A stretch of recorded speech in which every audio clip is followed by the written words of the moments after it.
nginibingelele ekhaya lamaphupho. Uma umusha ngiyacela ukuthi usubscribe ukuze nangokuzayo i-notification usheshe uyithole. Cha, angilandi iy'ngane zakwethu, kodwa bengithanda ukusho ukuthi ukhumbule ukuthi ukusubscribe kwakho usuke usiza mina.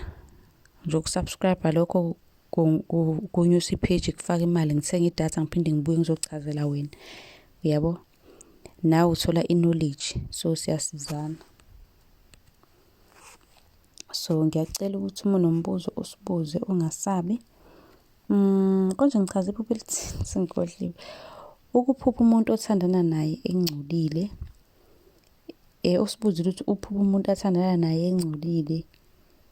Lokho kusuke kubika ukuthini? Eyi, alikho lihle iphupho elikanjalo. Lowo muntu loyo emoyeni wakhe uphukile, noma ngithi uhluphekile emoyeni.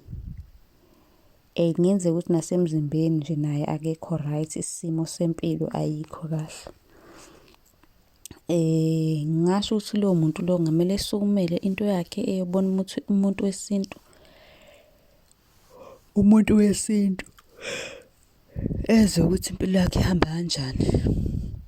Ukhumbule ukuthi ikhona incwadi yamaphupho, siyatholakala ku-TikTok, igama elifanayo naleli, siyatholakala naku-Facebook. Usilandele ukuze uthole ulwazi oluphelele ngakho konke okudingayo. Nemithi yesintu ikhona ku-WhatsApp, uthathe inombolo. Nisale kahle.